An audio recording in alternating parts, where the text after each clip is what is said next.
Nous passons maintenant à la DM3. J'aurais bien aimé me reposer un peu, mais bon. Le résultat du... Monsieur Trémèche, s'il vous plaît. Il y a combien de voix pour? Il y a combien de voix pour? Mais, tous les autres, sauf moi, et sauf Monsieur Brunet. D'accord. C'est vrai, merci. Donc ça fait combien? Non, mais je suis très heureux de vous avoir rendu ce service. Oui, non, j'ai oublié. Ça fait combien? Combien? 31. 31. 31. Monsieur Brunet et moi-même ne prenons pas part au vote, voilà. Étant administrateurs tous les deux. Merci, Monsieur Palmade. Enfin, moi, je suis président, donc je ne prends pas part au vote. Merci, Monsieur Palmade. Merci, Monsieur Palmade. Merci beaucoup. Effectivement, là, je peux le faire. Bien, nous passons à la DM3 du budget principal. Alors, si vous voulez, on va regarder tout de suite au niveau de la section investissement. Il convient de noter en crédit nouveau, en recettes 600 000 € et en dépenses 1 400 000 €. Eh bien, c'est justement la différence, c'est les 800 000 € de la CEMI. Au niveau du fonctionnement, nous avons des reprises du compte administratif 2013 qui nous permettent donc d'engager des dépenses que nous allons examiner dans un instant. Nous avons également des locations à Payolle, nous avons des produits exceptionnels, 40 000 €, ainsi que des ajustements au niveau de la fiscalité, ce qui représente un total de recettes de 1 210 087, dont 1 165 000 d'excédents de fonctionnement reportés. Au niveau des dépenses, nous avons des inscriptions en recettes et dépenses, je viens de parler pour Payolle, 5 000 €, un ajustement de crédit de 8 000 € pour la formation des élus, des crédits nouveaux, 300 000 € au titre des dépenses imprévues, reversement de subventions au MPCA 34 687, versement des organismes de formation 9 600, des virements de crédit pour achat de petits matériels, participation des écoles privées, entretien et réparation centre de loisirs de Bourg, produits de traitement des eaux des piscines pour le centre de loisirs de Bourg. Et enfin, les subventions exceptionnelles que nous avons votées tout à l'heure. La différence entre les recettes et les dépenses que je viens d'évoquer, soit 814 550 €, a été virée à la section d'investissement en recettes. Voilà pour cette DM1. Avez-vous des questions? Pas de questions? Je soumets cette DM1 à votre approbation. Ceux qui désirent s'abstenir, le manifestent en levant la main. L'opposition s'abstient, y compris Monsieur Lagonel et Madame Ancien. Je ne sais pas comment vous appelez, moi. Opposition ou non? Oui. Ah bah oui, en effet, vous apportez une image très positive à la ville, déjà en vous abstenant sur les décisions modificatives au budget. Je pense que nos citoyens apprécieront, c'est en effet très positif. Nous passons maintenant au vote par la majorité. Ceux qui sont d'accord le manifestent en levant la main. Proposition adoptée. Point suivant, Monsieur Larrazabal. Merci, Monsieur le maire. Par rapport au budget primitif 2014, des ajustements s'avèrent nécessaires pour le budget annexe eau et assainissement, notamment afin d'intégrer la reprise des résultats du compte administratif 2013. Les inscriptions budgétaires s'équilibrent globalement en recettes et en dépenses à la somme de 5 338 541,58 €. Ces différents mouvements retracés dans le document si annexé peuvent se résumer ainsi.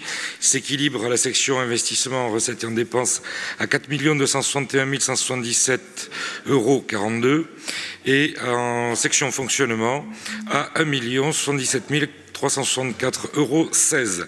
Après avis favorable de la Commission Finances, Développement économique, Intercommunalité, Administration générale, Commande publique et politique contractuelle du 19 juin 2014, il est proposé au Conseil municipal d'approuver la décision modificative numéro 1 pour le budget annexe eau et assainissement 2014, arrêté en recettes et dépenses à la somme de 5 338 541,58 €. Merci, Monsieur le rapporteur. Est-il des questions?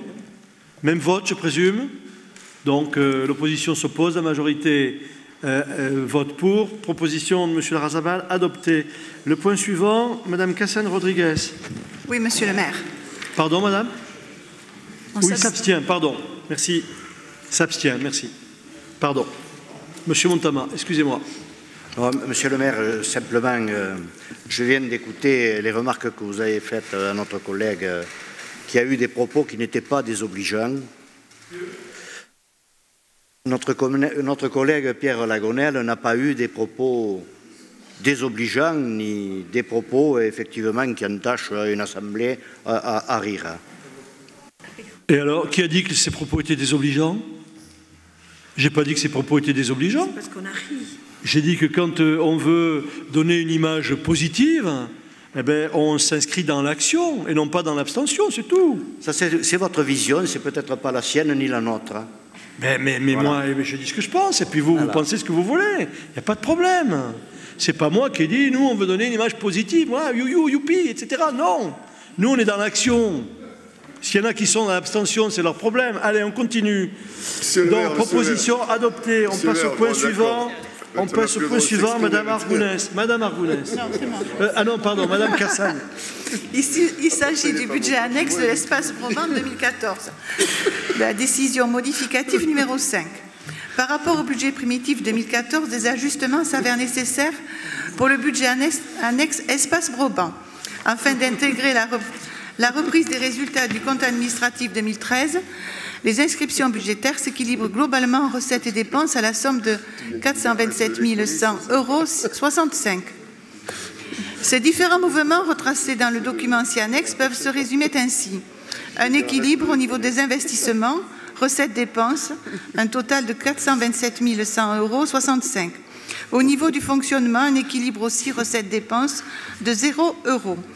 Après avis favorable de la Commission Finances du 19 juin 2014, il est proposé au Conseil municipal d'approuver la décision modificative numéro 2 pour le budget annexe Espace Brabant 2014 arrêté en recettes et en dépenses à la somme de 427 100,65 €.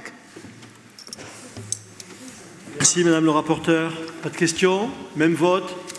À adopter, abstention d'opposition. Le point suivant, Madame Argounès.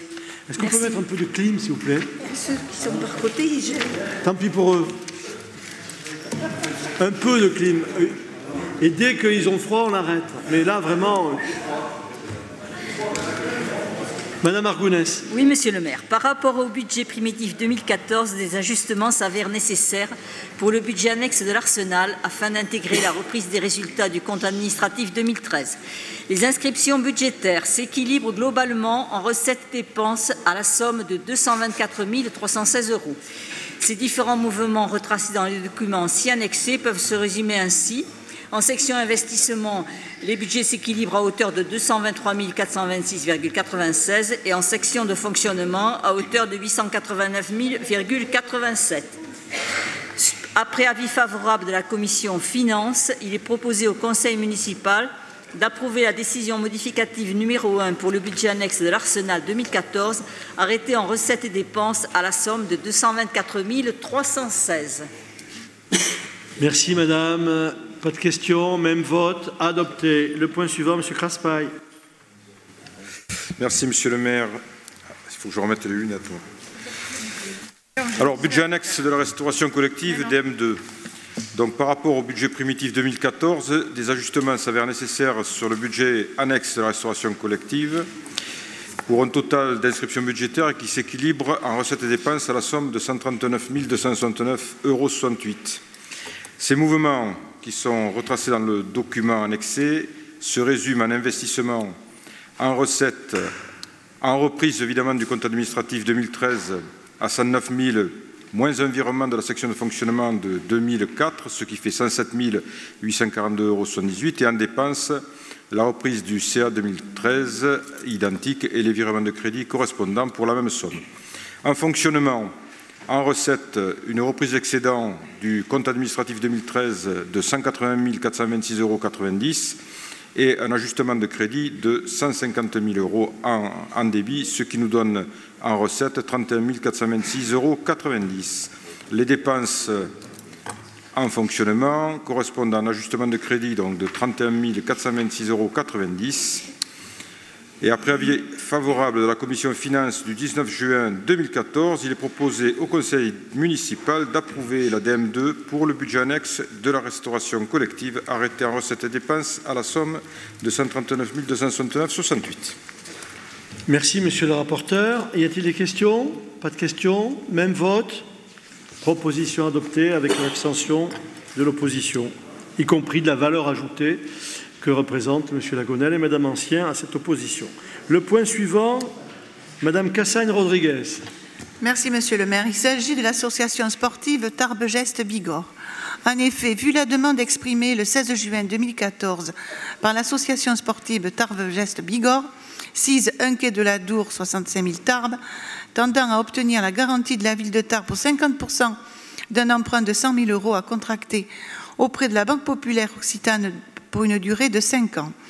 Après avis favorable de la commission finances du 19 juin 2014, il est proposé au conseil municipal d'accorder sa garantie à l'association sportive Tarbes-Geste-Bigorre à hauteur de 50%, soit 50 000 € d'un montant total de l'emprunt de 100 000 € qu'elle souhaite contracter auprès de la Banque populaire occitane pour une durée de 5 ans et d'autoriser Monsieur le maire à signer tout document relatif à cet effet. Merci, madame. Y a-t-il des questions? Monsieur Lagonel, la valeur ajoutée, je vous écoute. Bien, non, je souhaitais intervenir puisque j'étais présent ainsi que vous-même hier soir à l'Assemblée générale du TGB. D'abord pour me réjouir que ce club ait trouvé une succession à Michel Uriart. Bon, tout le monde le sait, c'est pas un secret de Polichinelle que la saison a été un petit peu difficile sur un plan sportif, mais surtout en interne où il y a eu beaucoup de tensions au sein de ce club. Moi, j'aimerais dire deux choses. La première, c'est de rendre un hommage à Michel Uriart, parce que c'est vrai que beaucoup de personnes le décrient.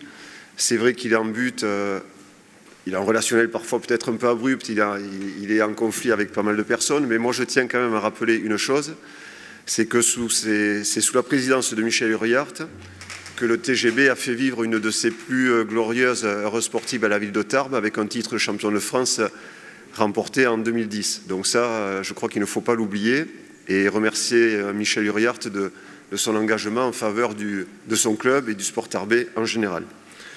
La deuxième, c'est pour vous dire, et ça va vous faire plaisir, que Tarbes pour tous va être très positif et votera la garantie de remboursement de cet emprunt.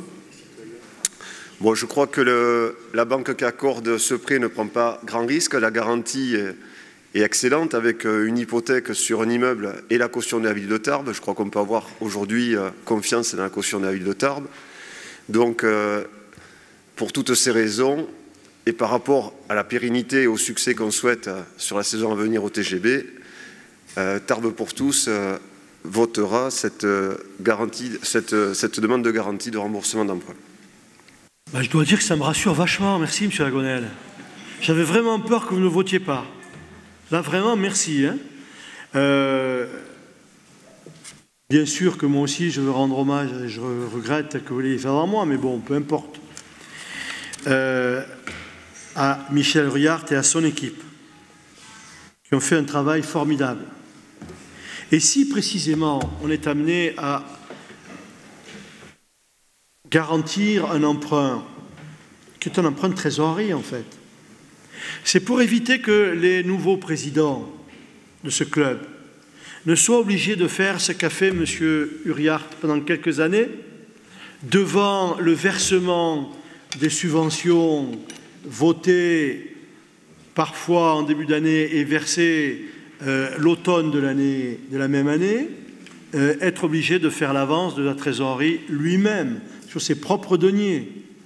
À l'heure où nous vous parlons, puisque M. Lagonel était là hier soir, il le sait, il y a plus de 300 000 € de subventions accordées qui n'ont pas encore été versées. Ce n'est pas les nôtres. C'est tout ce que je peux dire. Et donc, pour assurer et rassurer les nouveaux dirigeants et qui ne voient pas qu'ils vont s'engager dans une entreprise qui va les obliger à faire des avances de trésorerie parfois inconsidérées, que nous leur avons suggéré de faire cet emprunt, et ce d'autant plus qu'un emprunt antérieur contracté par le TGB arrive à terme en septembre. Voilà. Donc, oui, madame. Oui, ben, nous tenons aussi à nous associer à ces remerciements pour Michel Uriart et pour son équipe. C'est vrai que j'ai vu, pardonnez-moi, j'ai oublié de le dire, que j'ai vu que vous aimiez le basket. C'est vrai. Je l'ai vu au moment des élections. C'est vrai, je l'ai vu. Mais donc, merci de le soutenir. Je crois qu'il sera ravi. Mais oui, vous pouvez me dire, oh, c'est la vérité, c'est comme ça. C'est comme ça, je suis désolé.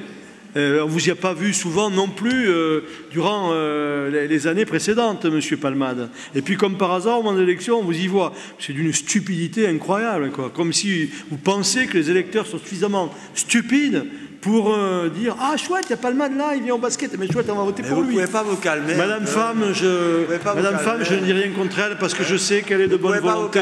Elle est de bonne volonté. Monsieur Palmade, vous voulez me flinguer, moi je vous flinguerai chaque fois que possible. Voilà, terminé. Bien sûr. Alors, je soumets cette proposition à votre approbation. Ceux qui sont d'accord, le manifestent en levant la main. À l'unanimité. Merci pour eux et pour Michel Uriart. Le point suivant. Merci, monsieur le maire. Afin de solder le contrat fonds d'équipement urbain 2012-2014, la ville de Tarbes a sollicité auprès du Conseil général des Hautes-Pyrénées une modification de programmation. En effet, le montant des opérations programmées doit être réajusté et au montant subventionnable. Le président du Conseil général des Hautes-Pyrénées a accepté le principe de cet avenant qui sera présenté à la commission permanente du 25 juillet prochain. Aussi, après avis favorable de la Commission Finances, Développement économique, Intercommunalité, Administration générale et Commande publique et politique contractuelle du 19 juin 2014, il est proposé au Conseil municipal d'accepter la modification de programmation proposée, d'autoriser Monsieur le maire à signer l'avenant numéro 1 au contrat feu 2012-2014 avec le Conseil général des Hautes-Pyrénées et d'autoriser Monsieur le maire à solliciter auprès du Conseil général des Hautes-Pyrénées le solde de la subvention acquise. Merci, monsieur le rapporteur. Y a-t-il des questions? Pas d'opposition? Pas d'abstention? Adopté. Le point suivant, monsieur Craspaille. Merci, monsieur le maire. Donc, il s'agit d'un avenant numéro 1 au lot 1 sur les transports dans Tarbes et le Grand Tarbes. Le marché de transport dans le cadre des activités sportives, scolaires, extrascolaires et du centre de vacances de l'Arquoise à Payolle a été passé selon la procédure d'appel d'offres. Il est proposé d'optimiser le service des transports des enfants des ALSH de proximité vers le centre de Bourg. Il s'agit d'une prestation quotidienne durant les vacances d'été et nécessitant 2 cars par ALSH. Le titulaire a ainsi proposé 2 rotations avec un seul car plutôt qu'une rotation avec 2 cars, ce qui permet d'abaisser le coût quotidien de transport. De plus, le fonctionnement avec 2 rotations ne remet pas en cause l'organisation des activités et le fonctionnement des centres. L'avenant numéro 1 a donc pour objet d'ajouter une référence au bordereau des prix unitaires suite à la modification d'un besoin. Cet avenant n'a pas d'incidence financière, le marché étant passé à bon de commande. Après avis favorable de la commission d'appel d'offres du 19 juin et de la commission finances du même jour, il est proposé au conseil municipal d'autoriser monsieur le maire à signer l'avenant numéro 1 et toutes les pièces afférentes au lot 1 du marché de transport dans le cadre des activités sportives scolaires et extrascolaires et du centre de vacances de Payolle avec l'entreprise Keolis Pyrénées, avenant sans incidence financière. Pas de problème, pas d'opposition, pas d'abstention, proposition adoptée. Puisque nous venons de parler du transport scolaire, enfin en partie, monsieur Craspaille, je souhaiterais quand même qu'on évoque ici le problème extrêmement préoccupant du transport des enfants qui, dans le cadre de la mise en œuvre des nouveaux rythmes scolaires, vont se retrouver le mercredi à midi à la porte de l'école, quasiment, avec des parents qui ne peuvent pas venir les rechercher, pour les amener au centre de loisirs. Et nous sommes interpellés régulièrement par des parents qui nous disent « Mais comment vous allez faire pour transporter nos enfants de toutes les écoles de la ville dans les centres de loisirs ?» C'est quasiment impossible. Tu veux nous éclairer sur le sujet, sur le problème, hein, en fait? Oui, parce que la réponse est « on ne sait pas faire ». Merci à notre ministre de l'Éducation nationale, le précédent et l'actuel, qui ont imaginé la réforme des rythmes scolaires, mais qui n'avaient pas pensé à tout. Donc, dans le cadre de cette réforme, il a été prévu donc, des modifications dans l'organisation scolaire de la semaine des enfants, avec notamment un point, donc celui que soulève Monsieur le maire, qui est le fait de rétablir les activités scolaires le mercredi matin. Donc, dans ce cas-là, ce qui va changer, c'est que les enfants auront classe, ce qui n'était pas le cas depuis longtemps, depuis très longtemps, auront classe une demi-journée le mercredi matin. Problème, c'est qu'à 12 h, les activités scolaires, l'école se termine et que donc les enfants se retrouvent rendus, comme c'est normal à la fin des activités scolaires tous les jours, sont rendus à leurs parents. La difficulté, c'est que nous vivons dans un monde qui s'est modifié, où les gens, où les personnes, où les familles se sont organisées, où parfois les parents, aussi bien le père que la mère, travaillent, et donc avec une difficulté pour pouvoir récupérer des enfants à mi-journée. Donc évidemment, la solution qui paraît toute simple, elle est évidente, c'est que l'autorité publique, et en l'occurrence ça ne peut être qu'effectivement la mairie, s'occupe de prendre en charge les enfants à midi le mercredi pour les amener sur, par exemple, des accueils de loisirs qui seront évidemment organisés comme à l'habitude dans le cadre des activités extrascolaires à partir de 14 h. Je précise quand même que l'on a prévu, ce qui ne pose pas de difficulté majeure, un repas entre midi et 2 le mercredi midi. Bon, par contre, pourquoi j'ai dit en préambule, enfin au départ, qu'on ne sait pas faire, tout simplement parce que dans une ville comme Tarbes, alors je veux bien que dans un petit village on peut s'arranger, mais dans une ville comme Tarbes, il y a 27 écoles. 27 écoles, 4 centres de loisirs, avec donc des enfants qui partent de chaque école pour aller dans l'un ou l'autre des centres de loisirs. Donc je vous laisse faire par vous-même le calcul. Si vous prenez, on va faire simple, si vous prenez un quart, je conçois avec vous qu'on examinera les autres solutions après. Mais si vous prenez un quart et qu'il part de l'une des écoles à midi, quand il arrivera à la 27e, le temps sera dépassé largement. Je pense qu'on sera au milieu de l'après-midi et ça ne sera pas terminé parce qu'il restera à déposer les enfants dans les 4 centres de loisirs. Alors évidemment, vous me direz, mais on ne va pas prendre un quart, mais c'est le problème. Quel 27 quarts ? Voilà. Les deux pendants de la démonstration sont là, un quart qui fait 27 écoles ou 27 quarts qui font chacun leurs écoles, ce qui ne résout pas le problème, c'est impossible à mettre en place. Alors, bon, ce que l'on peut quand même, pour être complet sur le sujet, enfin, sur la présentation de ce dossier, et on verra, ce que l'on peut quand même espérer, c'est que ce soit un problème qui restera, même s'il sera douloureux pour les familles, marginal. Parce que aujourd'hui, les écoles de Tarbes, je parle que les écoles publiques, je vous rappelle que les écoles privées ne sont pas concernées par la réforme des rythmes scolaires, passage. Les écoles publiques donc, scolarisent sur Tarbes 3000 enfants. Aujourd'hui, mais c'est aujourd'hui, peut-être que demain sera un autre jour, et différent. Aujourd'hui, les centres de loisirs accueillent 300 à peu près enfants. Donc ça ne représente que 10% des enfants qui sont concernés. Et sur les 300, évidemment, une large majorité, à vrai dire, sont des enfants qui viennent de familles où au moins l'un des deux parents, je le dis gentiment, ne travaille pas. Ce qui peut laisser espérer que les cas de difficulté seraient réduits à un petit nombre.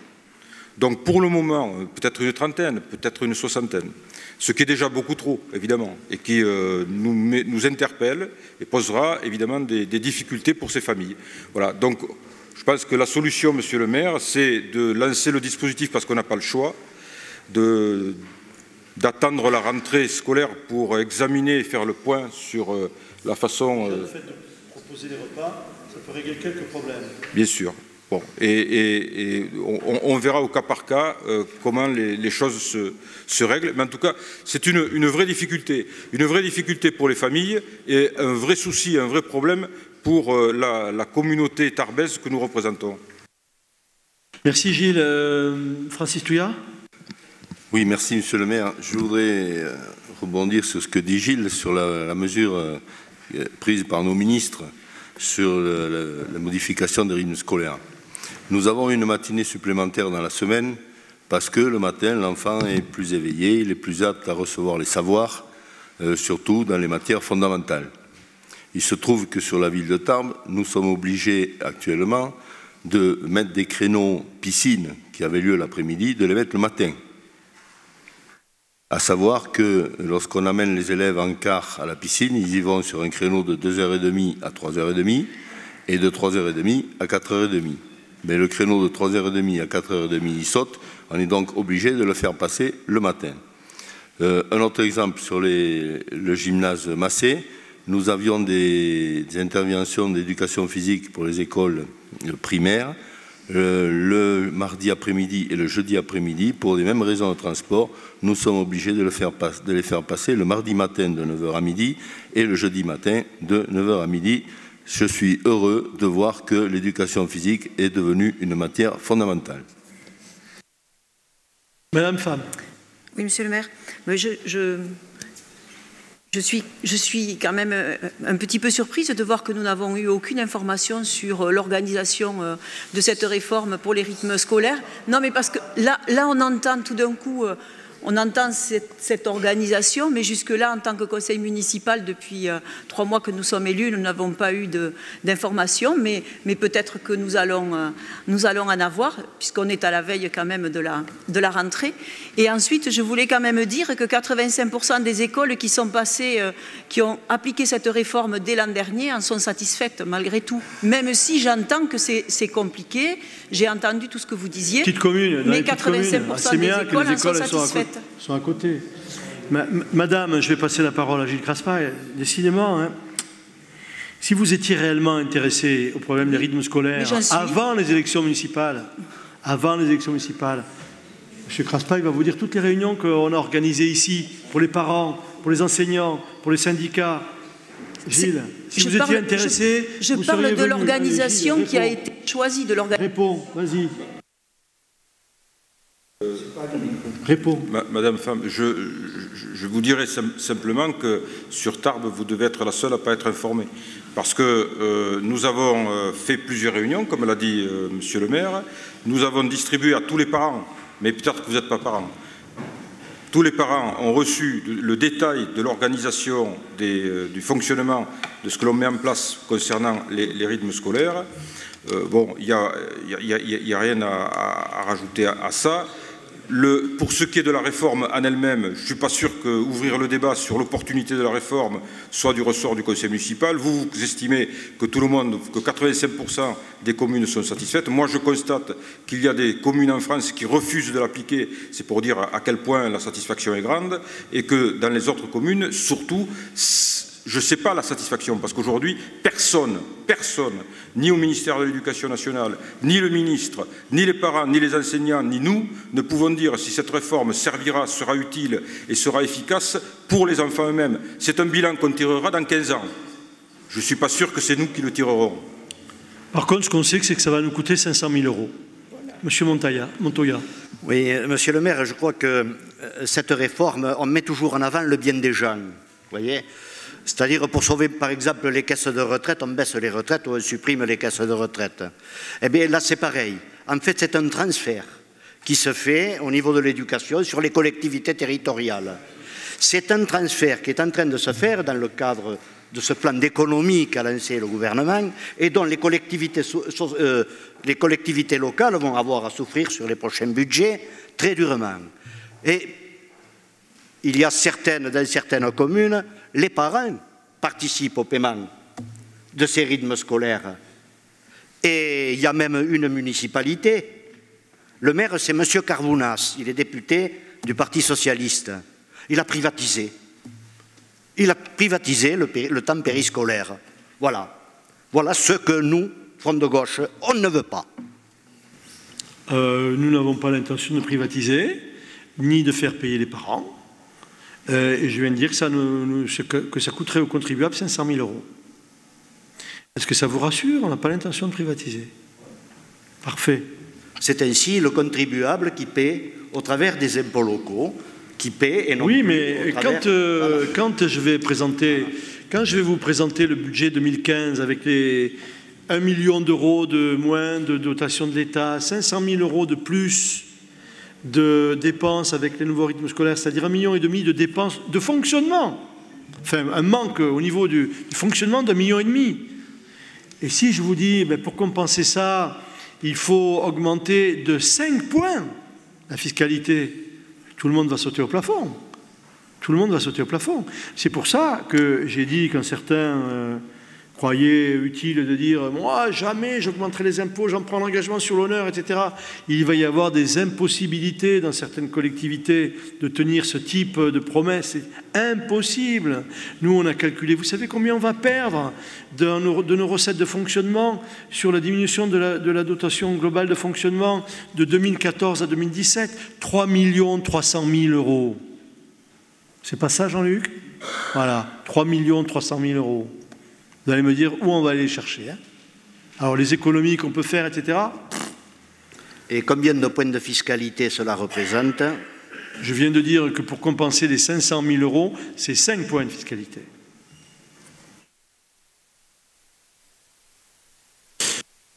Et 5 points de fiscalité, les 500 000 euros et le manque à gagner de la dotation globale de fonctionnement. Bon. Est-ce que ça a été voté? Est-ce que vous êtes d'accord pour que nous passions maintenant à la délibération suivante et que je passe la parole à l'honorable Monsieur Calatayud? Merci, Monsieur le maire. Le présent marché a pour objet le transport de personnes pour la ville de Tarbes et notamment des transports sportifs, culturels et éducatifs. Ces services concernent les élèves fréquentant les classes primaires, les enfants des ALSH, des centres de loisirs municipaux et les enfants fréquentant les colonies organisées par le centre de vacances L'Arquois à Pailleul, transport divers de personnes, notamment dans le cadre de jumelage. Il est envisagé de conclure ces marchés pour une durée de 1 année à compter du 1er octobre 2014, reconductible 3 fois à 1 an, à bon de commande et selon la procédure de l'appel d'offres ouvert. Pour le lot numéro 1, transport des enfants des écoles primaires et des accueils de loisirs, le montant minimum annuel est de 60 000 euros hors taxes, montant maximum annuel 250 000 euros hors taxes. Pour le lot numéro 2, transport des enfants du centre de vacances de l'Arquois, le montant minimum annuel est de 1 000 euros hors taxes. Le montant maximum annuel est de 8 000 euros hors taxes. Lot numéro 3, transport divers de personnes, montant minimum 2 500 hors taxes, montant maximum 10 000 hors taxes. En cas de reconduction des marchés, ces seuils minimum et maximum resteront inchangés. Après avis favorable de la Commission Finances, du 19 juin 2014, il est proposé au Conseil municipal d'autoriser Monsieur le maire à lancer la procédure d'appel d'offres ouvert concernant le transport de personnes pour la ville de Tarbes, lot numéro 1, lot numéro 2, lot numéro 3, d'autoriser Monsieur le maire à signer, notifier, exécuter les marchés à intervenir, les avenants éventuels et toutes les pièces afférentes. Merci, Monsieur le rapporteur. Pas de problème, pas d'opposition, pas d'abstention. Proposition adoptée. Le point suivant, Madame Doubrère. Merci, Monsieur le maire. Le marché de maintenance et conduite des installations de chauffage, production d'eau chaude sanitaire, climatisation, lutte contre la légionellose des bâtiments de la ville de Tarbes a été passé selon la procédure de l'appel d'offres ouvert. Le marché a été notifié le 15 octobre 2010. Il a été reconduit 3 fois. Le 31 décembre 2013, les sociétés IDEX Énergie et Gematec ont procédé à une fusion-absorption simplifiée. La société absorbée, la société Gematec. La société IDEX Énergie poursuit les activités précédemment exercées par Gematec et assure l'exécution des contrats conclus avec ses clients dans les mêmes conditions. Afin de pouvoir poursuivre l'exécution du marché, il convient de conclure un avenant de transfert de la société Gematec à la société IDEX Énergie sans incidence financière. Après avis favorable de la commission d'appel d'offres du 19 juin 2014 et de la commission Finances, Développement économique, Intercommunalité, Administration générale, Commande publique et politique contractuelle du 19 juin 2014, il est proposé au Conseil municipal d'autoriser Monsieur le maire à signer l'avenant numéro 4 et toutes les pièces afférentes au marché de maintenance et conduite des installations de chauffage, production d'eau chaude sanitaire, climatisation, lutte contre la légionellose des bâtiments de la ville de Tarbes avec l'entreprise IDEX Énergie, avenant sans incidence financière. Merci, Madame. Pas d'opposition, pas d'abstention. Proposition adoptée. Le point suivant, Monsieur Calatayud. Merci, Monsieur le maire. Le marché est conclu pour une durée d'1 an à compter de sa date de notification. Il s'agit du marché de travaux de grosse réparation au potable assainissement. Il pourra être reconduit 3 fois pour une période d'1 an chacun. Il s'agit de marché à bon de commande avec un seuil minimum annuel de 75 000 € hors taxes et un seuil maximum de 600 000 € hors taxes. Après avis favorable de la Commission Finances du 19 juin 2014, il est proposé au Conseil municipal d'approuver le marché de travaux de grosse réparation au potable assainissement, d'attribuer le marché de l'opérateur économique SAD pour un montant minimum annuel de 75 000 € hors taxes et un montant maximum annuel de 600 000 € hors taxes, d'autoriser Monsieur le maire à signer le marché ainsi que les avenants et toutes les pièces afférentes avec l'opérateur. Les crédits prévus à cet effet sont portés en dépenses d'investissement du budget annexe de l'eau et assainissement, enveloppe 1240 pour le réseau d'adduction d'eau et enveloppe 1239 pour le réseau d'assainissement. Merci, Monsieur le rapporteur. Pas d'opposition, pas d'abstention, même vote. Adopté. Point suivant, Monsieur Craspaille. Merci. La cuisine centrale prépare environ 2800 repas par jour pour les divers services de la ville. Une consultation portant sur l'acquisition de viande fraîche et de charcuterie, lot 1, viande et abats de boucherie frais ou réfrigérés doit être engagée. Le marché actuel arrivant à échéance le 14 octobre 2014.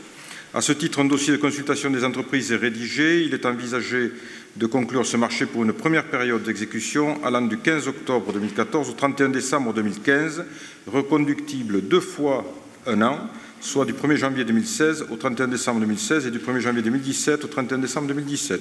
Il s'agit d'un marché à bon de commande passé selon la procédure d'appel d'offres ouvert. Montant minimum est fixé à 50 000 € hors taxes et maximum à 250 000 € hors taxes. En cas de reconduction des marchés, ces seuils minimum et maximum resteront inchangés. Après avis favorable de la Commission Finances du 19 juin 2014, il est proposé au Conseil municipal d'autoriser Monsieur le maire à lancer la procédure d'appel d'offres ouvert concernant le marché d'acquisition de viande fraîche de charcuterie, lot numéro 1, d'autoriser Monsieur le maire à signer, notifier, exécuter les marchés à intervenir, les avenants éventuels et toutes les pièces afférentes, et de prélever la dépense sur les crédits correspondants inscrits au chapitre 011, article 6623 du budget annexe de la restauration collective. Merci, Monsieur Craspaille. Pas d'opposition, pas d'abstention. Adopté. Point suivant, Madame Argounès. Oui, merci, Monsieur le maire. Il s'agit de la surtaxe locale temporaire de la gare de Tarbes. Une surtaxe locale temporaire a été instaurée par un arrêté préfectoral du 13 juin 1990 au titre de l'amélioration des installations voyageurs en gare de Tarbes. Cette surtaxe a généré un produit supérieur aux prévisions et à ce jour, un reliquat dont le montant est égal à 8 622,69 € est toujours disponible sur un compte spécial créé au nom de la ville de Tarbes. Le conseil municipal est invité à proposer à la SNCF l'utilisation de cet excédent pour financer le projet de renouvellement de la signalétique sur le site de la gare de Tarbes. Sur avis de la Commission Finances du 19 juin 2014, il est proposé au Conseil municipal d'autoriser la SNCF à utiliser le reliquat des sommes perçues pour le financement du projet de renouvellement de la signalétique sur le site de la gare de Tarbes. Merci, Madame. Pas d'opposition. Adopté. Point suivant, Monsieur Calatayud. Oui, Monsieur le maire, il s'agit du rapport annuel d'exécution du délégataire pour l'exploitation du parc du stationnement Verdun. Il s'agit d'un rapport sans vote. Court, hein. Pardon ? On peut faire court. Hein. Oui. Par délibération du 6 juillet 1990, a été approuvée la convention de concession pour l'exploitation du parc de stationnement Verdun, passée avec la société SPS Tarbes, une société de Vinci Parc pour 30 ans. La convention a été signée le 15 novembre 1990. Sur la tarification, il y a eu une évolution des prix qui ont été modifiés le 1er février 2013. Vous avez sur table l'évolution de ces prix en ce qui concerne le tarif horaire par 24 heures, abonné permanent, abonné nuit, abonné jour, etc. En ce qui concerne la qualité du service, l'accueil de clients horaires et des abonnés nécessite la mise en œuvre de méthodes de gestion et d'exploitation efficaces. Pour information, le parc est ouvert au public de 7h30 à 20h tous les jours, sauf le dimanche et jours fériés. Les véhicules peuvent accéder cependant avec des cartes magnétiques 24/24 et tous les jours de l'année. Travaux réalisés en 2013. Les principaux travaux réalisés en 2013 sont les suivants. Remplacement de la porte palière, mise en place d'une goulotte, remplacement de 2 portes palières sorties à bétonner. Travaux prévus pour 2014, réfection de la peinture des cages d'escalier. Bon. Pardon? Oui, c'est très intéressant. Continuez. Bien. Le Conseil municipal prend connaissance du rapport annuel sur le prix et la qualité du service pour l'exploitation. Merci. Merci, monsieur le rapporteur. C'est d'autant plus intéressant que nous prenons acte de ce rapport. Point final. Pas de vote. Donc nous en avons pris acte. Merci, monsieur Calatani. Merci infiniment. Je n'ai plus rien à dire. Le point, tant mieux. Le point suivant, madame Argounès. Ça m'étonnerait, ça. Il s'agit de la tarification. Ah, pardon. Monsieur Montoya. Mais, pardon. Sur le... Il n'y a pas de vote, hein. J'ai dit on prend acte. Sur le rapport, on prend acte. Donc tu rapportes tellement bien que quand on doit prendre acte, il y a même des abstentions. Je m'en souviendrai pour la prochaine rapport. Oui, madame. Hors sujet, est-ce qu'on peut régler la clim? La climatisation. On a déjà demandé de la baisser. Est-ce que c'est possible? Oui. J'ai bien compris. Merci, monsieur le maire. Tout va bien. Donc, il s'agit de la tarification de la saison du théâtre de boulevard. La ville de Tarbes propose une programmation de théâtre de boulevard se déroulant au Théâtre des Nouveautés de Tarbes. Aussi, il convient de mettre en place la tarification suivante. Donc, vous avez dessous les chiffres. Les tarifs réduits s'appliquent sur présentation d'un justificatif aux demandeurs d'emploi, aux étudiants, aux personnes en situation de handicap. Sur avis favorable de la Commission Culture et Musée du 4 juin 2014, il est proposé au Conseil municipal d'adopter les tarifs proposés et d'autoriser Monsieur le maire à signer tous actes utiles. Merci, madame. Pas d'opposition, pas d'abstention. Proposition adoptée. Le point suivant, madame Argounès. Oui, il s'agit de la modification de la programmation de la saison du théâtre de boulevard au Théâtre des Nouveautés. Nous avions déjà, dans une précédente délibération, indiqué les 5 programmations.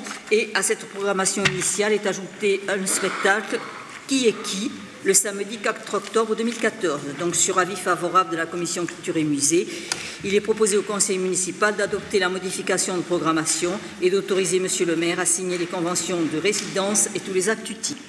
Merci, madame Argounès. On est heureux d'apprendre que grâce à cette programmation complémentaire, on saura enfin qui est qui. En tout cas, ici, on le sait. Merci beaucoup.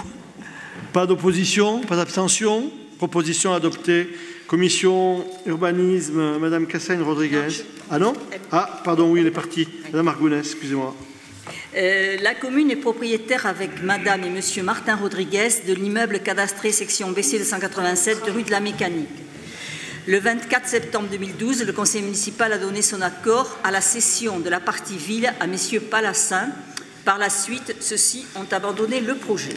Monsieur Lidard, pour agrandir sa maison, sollicite l'acquisition de la partie ville sous la réserve de dissoudre en préalable la copropriété. Monsieur Lidard demeure dans l'immeuble contigu 45 place du Foirail.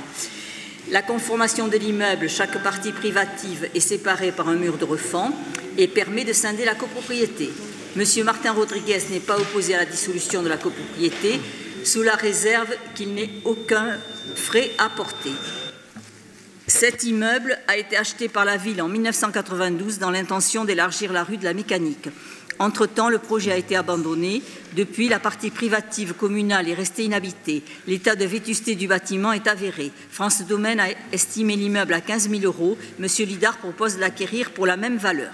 Sur avis favorable de la commission municipale d'urbanisme du 10 juin 2014, il est proposé au conseil municipal de dissoudre la copropriété du 2 rue de la Mécanique, de céder la partie propriété de la ville à monsieur Lidard pour la valeur de 15 000 € et d'autoriser monsieur le maire à signer les actes à intervenir à cette occasion. Cette délibération abroge et remplace celle du 24 septembre 2012. Madame Femme. Oui, nous aimerions connaître la superficie de la parcelle et la date de l'estimation par France Domaine, s'il vous plaît. Je vérifie si je l'ai dans le dossier. La date de l'estimation par France Domaine date du 3 mars 2014. Et quant à la superficie, je suis désolée, je ne l'ai pas au dossier, mais on vous le fera passer. Non, je ne l'ai pas. Hein? Non, mais la date de l'estimation me suffit. Pardon? Comment? Avoir la date de l'estimation. Le 3 mars 2014. C'est ce que je dis. Du coup, voilà. Je vous dis, la date de l'estimation me suffit. Je ne la connais pas. Ce que je sais, c'est que c'est une ruine et qu'on est bien content que, là aussi, encore une ruine puisse disparaître. Je vous engage à passer par la rue Saint-Vincent-de-Paul. Et vous regarderez la ruine qu'il y a à l'angle de la rue Saint-Vincent-de-Paul et de la rue Lamartine. Encore une ruine de la rue Lamartine qui disparaît, et je suis bien content. Et encore une ruine qui a été vendue 15 000 €. Et je suis bien content de voir que cette maison a été remarquablement restaurée. Et elle a été vendue 15 000 € par la mairie. Si vous voulez voir une autre ruine qui a été remarquablement restaurée, rue Victor Clément, qui était elle aussi vouée à la démolition, remarquablement restaurée par un artisan qui l'a acheté et qui y habite. Elle aussi, elle a été estimée et vendue 15 000 €. Voilà. Moi, je suis content que les ruines soient rénovées plutôt que de les voir démolir, ce qui constitue des dents creuses dans les rues. Donc, est-ce qu'il y a d'autres questions sur ce sujet? Pas d'autres questions? Est-ce qu'il y a des personnes qui désirent s'abstenir? Voter contre? Adopté à l'unanimité. Le point suivant. Madame Argounès. Oui, il s'agit de la cession d'une parcelle à l'association musulmane. L'association musulmane a pour projet de restructurer et d'agrandir la mosquée du quartier de l'Obadère. À cet effet, elle a déposé un permis de construire qui est en cours d'instruction. Dans le contexte réglementaire du poste, 8 places de stationnement doivent être créées. Comme le terrain d'assiette du permis est insuffisant, elle sollicite la commune pour acquérir une emprise de 250 m² environ à détacher de la parcelle AN69 rue de la Navarre, issue de la démolition de l'ancien foyer laïque. L'ancien foyer laïque était bâti sur les parcelles AN 69 et 68 de surface respective 419 et 470 m². La démolition de l'édifice est intervenue dans les années 90. Jusqu'à ce jour, les parcelles n'ont pas reçu d'affectation ni fait l'objet d'un aménagement particulier. Compte tenu de l'affectation, aménagement de 8 places de stationnement liées au projet de mosquée, il est proposé de donner une suite favorable à la demande. La cession pourrait être consentie à la valeur de 20 000 € conforme à l'estimation de France Domaine. Par ailleurs, compte tenu du plan de financement de leur projet, l'association musulmane sollicite un différé de paiement à l'achèvement des travaux de la mosquée à raison de 1/3 chaque année pendant 3 ans. Sur avis favorable de la commission municipale d'urbanisme du 10 juin 2014, il est proposé au conseil municipal de déclasser et de désaffecter les parcelles AN 69 et 68 de l'ancien foyer laïque démoli pour les rendre accessibles, de céder à l'association musulmane une emprise de 250 m² environ au prix de 20 000 € payable suivant l'échéancier suivant à l'achèvement des travaux de la mosquée à raison de 1/3 chaque année pendant 3 ans et d'autoriser Monsieur le maire à signer des actes et à intervenir à cette occasion. Merci Madame. Y a-t-il des questions? Pas de questions, pas d'opposition. Proposition adoptée. Le point suivant, Monsieur Malfait. Merci Monsieur le maire. Il s'agit de la désaffection, déclassement d'une emprise du terrain de sport avenue d'Azerex en vue de sa cession à l'ADAPI. Délibération modificative. En vue d'agrandir l'établissement chemin d'Azerex, l'ADAPI a sollicité la commune, propriétaire d'un terrain contigu d'environ 3 312 m², pour que nous leur cédions. Ce terrain est composé des parcelles et emprises ci-après. Parcelle CH336 pour 27 m², parcelle CH357 pour 686 m², parcelle CH359 pour 370 m², emprise de 1475 m² environ, à détacher de la parcelle CH358 et une emprise de 750 m² environ à détacher de la parcelle CH360. Le conseil municipal du 22 avril 2014 a désaffecté, déclassé les emprises ci-dessus et consenti leur cession à l'ADAPI pour le prix de 40 € hors taxe le m², correspondant à l'estimation de France Domaine. Toutefois, l'estimation des domaines n'étant pas en concordance avec la date de la délibération, il convient donc de délibérer à nouveau. Par estimation du 20 mai 2014, France Domaine a confirmé la valeur de cession à 40 € le m². Compte tenu que ces parcelles sont rattachées au terrain de sport aménagé par la commune, il y a le lieu préalablement à la vente de prononcer leur désaffectation et déclassement. Sur l'avis favorable de la commission municipale d'urbanisme, architecture, infrastructures culturelles et logement en date du 10 juin 2014, il est proposé au conseil municipal de désaffecter et de déclasser en vue de les rendre cessibles les parcelles ci-dessus désignées. de faire constater que les parcelles ont été soustraites à l'usage du public, de céder les dites parcelles pour le prix de 40 € hors taxe mètre carré à l'ADAPI et d'autoriser Monsieur le maire à signer les actes à intervenir à cette occasion. Cette délibération abroge et remplace celle du 22 avril 2014. Merci, monsieur le rapporteur. Je m'adresse à tous les rapporteurs en général. Quand on vous fait des synthèses pour les rapports, ben c'est bien de les lire. Voilà, plutôt que de lire toute la délib. Il y a des synthèses qui sont faites par les services qui sont parfaites. C'est bien de les lire. Est-ce qu'il y a des questions sur cette proposition? Non? Pas d'abstention, pas de vote contre. Proposition adoptée. Nous passons à la commission éducation. Monsieur Cojol. Merci, monsieur le maire. La Caisse d'allocation familiale des Hautes-Pyrénées propose une aide aux familles dont les enfants fréquentent les accueils de loisirs sans hébergement du département. Cette aide s'adresse aux enfants âgés de 6 à 11 ans dont les familles relèvent de l'action sociale de la CAF des Hautes-Pyrénées. Une convention entre la CAF et la ville de Tarbes définit et encadre les modalités d'intervention et de versement de l'aide. Cette convention aura pour objet de déterminer l'offre de services et les conditions de sa mise en œuvre, fixer les engagements réciproques entre les co-signataires. En ce qui concerne le volet financier, la ville de Tarbes recevra une aide de 5 € par jour et par enfant accueilli dans la limite des 10 jours et plafonnée à 80% du tarif appliqué à la famille pour une journée ALSH. Sur l'avis favorable de la Commission d'éducation, jeunesse, université et services publics de la restauration du 18 juin 2014, il est proposé au conseil municipal d'autoriser monsieur le maire à signer la convention correspondante avec la CAF des Hautes-Pyrénées ainsi que ses avenants éventuels. Parfait, monsieur le rapporteur. Merci. Excellent même. Merci, monsieur. Y a-t-il des questions? Pas de remarques, pas d'opposition et en plus, l'unanimité. Bravo. Adopté. Le point suivant, monsieur Craspail. Merci, monsieur le maire. Dans le cadre de son activité, la centrale de restauration de la ville de Tarbes ne pourra utiliser le parti cuisson de la cuisine pendant 3 semaines lors de la seconde tranche des travaux de réfection du sol. Les travaux se dérouleront du 4 août 2014 jusqu'au 22 août. Les repas des centres de loisirs et portages de repas à domicile seront fabriqués au collège Victor Hugo. Il est donc convenu entre les 3 parties que 4 agents de la cuisine seront détachés sur le collège de 6 h à 13 h pour la production des repas. Le transport des denrées sera organisé par le personnel au moyen d'un camion frigorifique qui pourra être branché sur place. Les matériels nécessaires seront mis à disposition par le collège. La convention rappelle les objectifs de ce partenariat de production de repas. En ce qui concerne le volet financier, la ville s'engage à payer 2 000 € au collège pour l'occupation de ses locaux. Sur avis favorable de la commission éducation, service public de la restauration du 18 juin, il est proposé au conseil municipal d'autoriser monsieur le maire à signer la convention avec le collège Victor Hugo et le conseil général pour la période du 4 août au 24 août et de prélever la dépense sur les crédits correspondants inscrits au chapitre 011, article 6132 du budget annexe restauration collective. Merci, monsieur Craspail. Pas de remarques, pas d'opposition. Proposition adoptée. Monsieur Larrazabal. Oui, monsieur le maire. Dans le cadre de sa politique jeunesse, la ville de Tarbes souhaite appuyer son action sur celle des associations qui partagent les orientations et qui ont des compétences variées et complémentaires grâce à leurs bénévoles et leurs professionnels.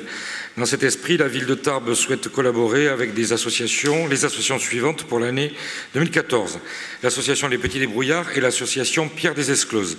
En ce qui concerne le volet financier, la ville de Tarbes versera à l'association Les Petits Débrouillards une participation de 1 000 €. L'association Pierre des Escloses n'a fait aucune demande de subvention. Sur l'avis favorable de la commission éducation, jeunesse, université, services publics et restauration du 18 juin 2014, il est proposé au conseil municipal d'autoriser monsieur le maire à signer les conventions avec les associations partenaires pour l'année 2014 ainsi que leurs avenants éventuels.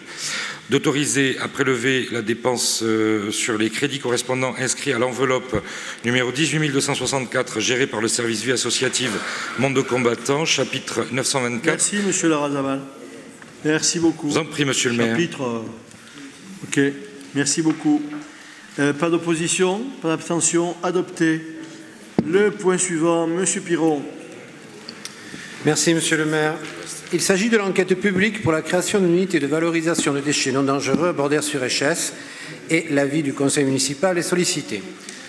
Pour répondre aux objectifs du plan départemental d'élimination des déchets approuvé par le conseil général en décembre 2010, qui prévoit notamment la réalisation d'une unité de traitement mécanobiologique des ordures ménagères résiduelles, Le SMTD a proposé de créer une installation de valorisation des déchets non dangereux par méthanisation, ce qui a été voté et accepté par le Conseil général.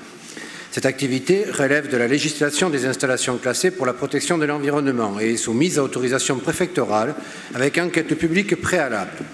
L'autorisation prise sous forme d'arrêté préfectoral fixe les dispositions que l'exploitant devra respecter pour assurer cette protection. Je précise donc que nous sommes consultés comme 11 autres communes limitrophes pour nous prononcer un petit peu sur les impacts que pourrait avoir cette installation sur notre territoire et uniquement sur notre territoire. L'enquête s'est déroulée du 5 mai au 16 juin. J'ai ici le registre de l'enquête publique et pour tout dire, ça n'a pas réellement passionné les Tarbais puisque nous n'avons que 4 contributions. Sur les 4 contributions, il y en a une, ce sont des habitants de Bordères-sur-l'Échesse qui a priori ont fait le tour des communes. L'autre est de monsieur... Voilà. Et seules donc 2 personnes se sont déplacées simplement pour une prise de connaissance du projet.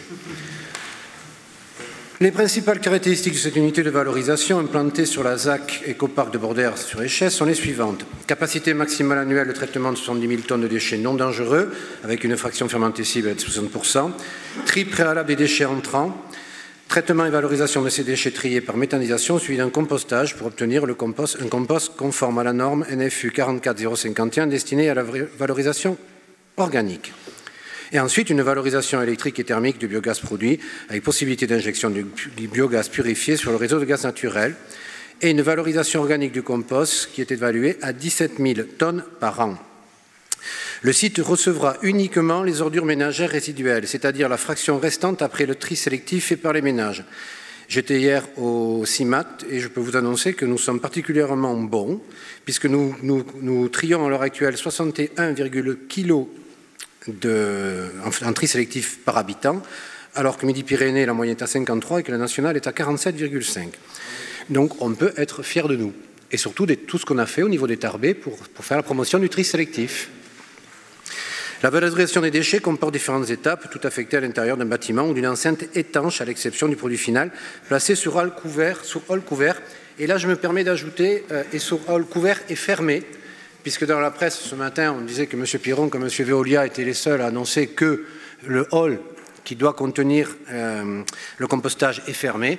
Et donc je me suis permis d'amener ici la délibération numéro 13 du 10 avril 2013, de 10 mars 2013, soit prise 10 jours avant les élections municipales d'ailleurs, ce qui est assez intéressant, dans laquelle, au niveau du SMTD bien entendu, dans laquelle on voit qu'il y a une DM numéro 4 qui est la fermeture du bâtiment à compost pour la modique somme de 275 323 €. Ça a été voté à l'unanimité par le conseil du SMTD. Donc le bâtiment compost est bien fermé. Le dossier a été examiné par l'autorité administrative de l'État compétente en matière d'environnement qui précise dans ses conclusions.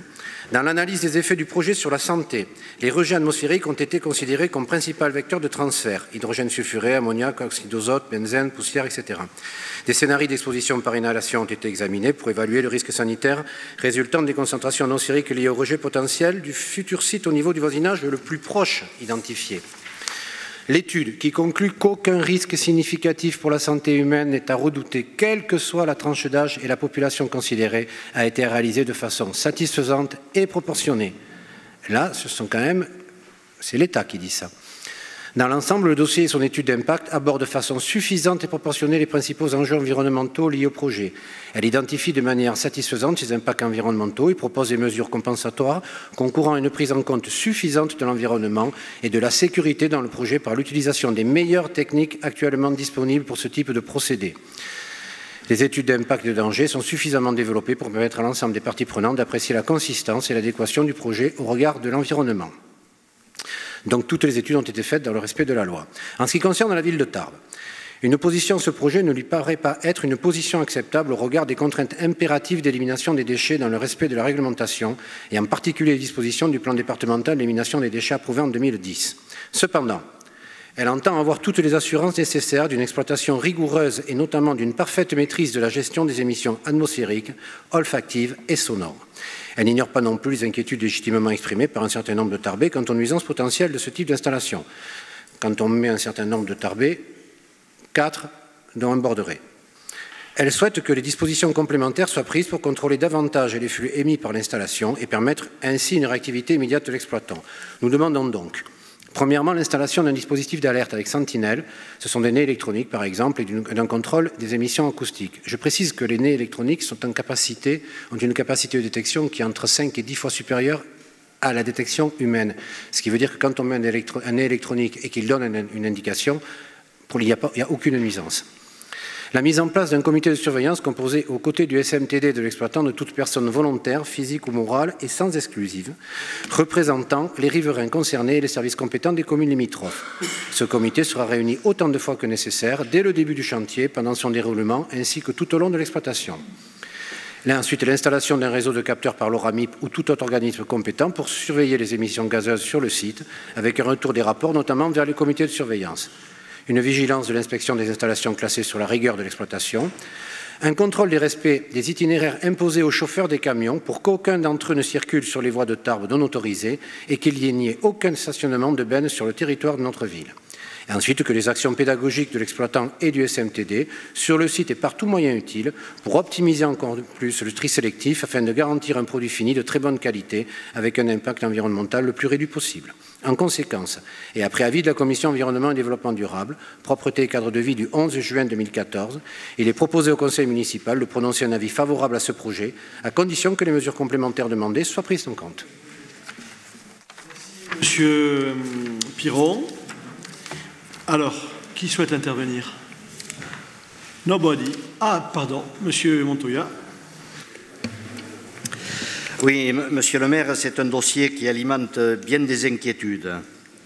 Donc, sous réserve d'une consultation ultérieure des populations et que davantage d'éléments soient amenés, notamment par rapport aux populations concernées, le groupe Front de Gauche s'abstiendra sur ce dossier. Très bien. Oui, je sais que ce dossier fait débat. D'ailleurs, moi, j'avais envie de conseiller à M. Piron, quand il parlait et qu'il employait le futur, il failli lui conseiller de parler au conditionnel. Mais bon. Qui souhaite intervenir? Madame Ancien? Oui, parce qu'en fait, en dépit de l'avis favorable de la Commission environnement, nous sommes défavorables à ce projet qui, d'un point de vue environnemental global et pour la qualité de vie des Tarbais des quartiers nord, nous semble insatisfaisant. On a des inquiétudes sur 3 points. La principale, c'est la production d'un compost toxique. En effet, on appelle compost, mais il ne s'agit pas de compost de déchets verts, c'est du compost qui est produit à partir des résidus de poubelle dans lesquels on trouve des piles, des flacons de javel, des médicaments, etc. Le second point, c'est qu'en dépit des précautions qui seront prises, on redoute des nuisances olfactives. Et le dernier point, c'est que cet investissement de 47 millions d'euros va peser sur la taxe d'ordures ménagères des Tarbais sans résoudre le problème d'enfouissement, puisque les composts toxiques devront être enfouis à leur tour. Donc on est conscient du problème de saturation des sites d'enfouissement du département. C'est pourquoi nous avons demandé aux élus du Conseil général et au président du CIMAT de prendre des mesures du SMTD, d'étudier en fait d'urgence d'autres solutions qui seraient plus efficaces, plus responsables et plus abouties. Voilà. Lesquelles? Et vous préconisez quoi comme autre solution plus efficace? Vous préconisez quoi? Il y a beaucoup d'autres solutions. Par exemple, EDF propose des fours oscillants qui ont 0 émission de carbone, mais c'est d'autres projets en fait qu'il faut étudier. Et puis en amont, il faut au niveau du tri, au niveau du département, il faut harmoniser le tri et continuer cet effort d'éducation en effet qui est fait. Il y a des villes qui ne trient pas. Oui, honnêtement, Oui, mais je vais répondre. Quand vous parlez de compost toxique et de tout ce qui va arriver, à l'heure actuelle, ça va où, tout ça? Ça va à Bénac, en direct live. Sans aucun traitement, sans aucun tri, ça va à Bénac à l'heure actuelle, depuis plus de 25 ans. Donc on peut peut-être comprendre que Bénac en est ras-le-bol. Ensuite, vous parlez de déchets, de compost toxique, c'est votre grand truc. Je vais vous lire simplement un petit texte. Les composts issus du traitement des déchets ménagers ont été étudiés pendant de nombreuses années par l'INRA. Bon. Pour caractériser leurs valeurs agronomiques et leurs impacts environnementaux, le résultat obtenu dans les études menées par l'INRA, bon, l'INRA c'est quand même des gens sérieux, quoi, démontre l'intérêt agronomique de ce type de compost et son impact positif sur les rendements de culture et la maîtrise environnementale. Bon, maintenant, je vous comprends très bien que vous pouviez penser autre chose, je suis tout à fait d'accord avec vous. Maintenant, vous parlez de l'impact financier. D'accord.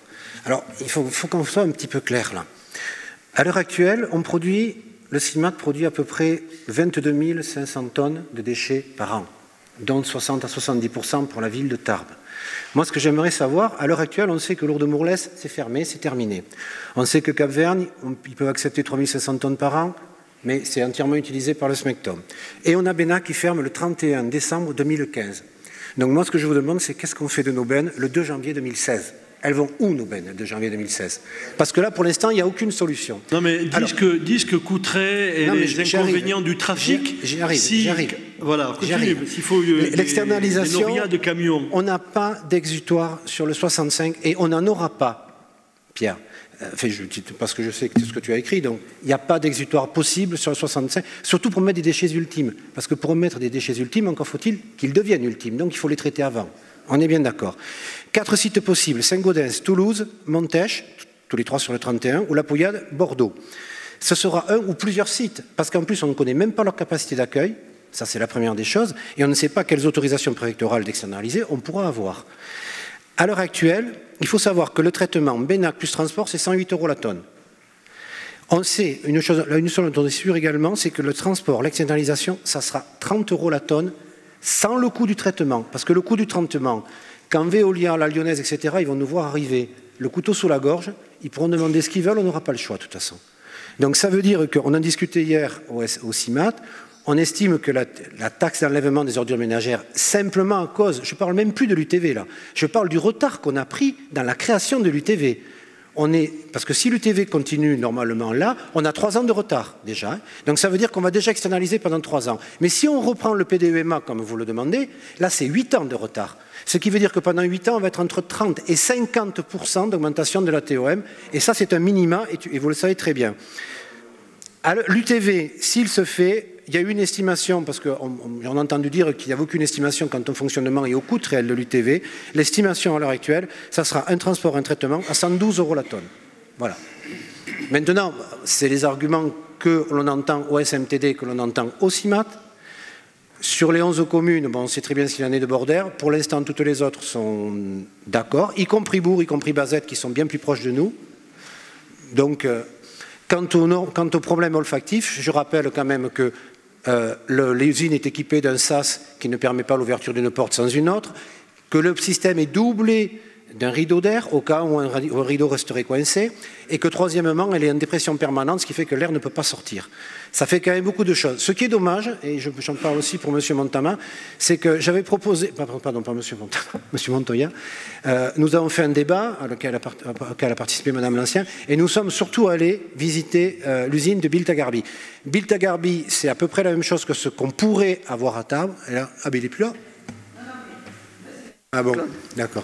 Donc c'est à peu près ce qu'on pourrait avoir à Tarbes. Je sais que l'usine, quand nous l'avons visitée, elle était à 25% de sa production. Margaroc, le président du CIMAT, y est allé alors qu'elle est à 40%, sachant qu'elle peut monter jusqu'à 90 à 120 000 tonnes. Ça représente à peu de choses près ce que nous aurons. Maintenant, elle a ouvert le 1er avril, effectivement, elle fonctionne bien.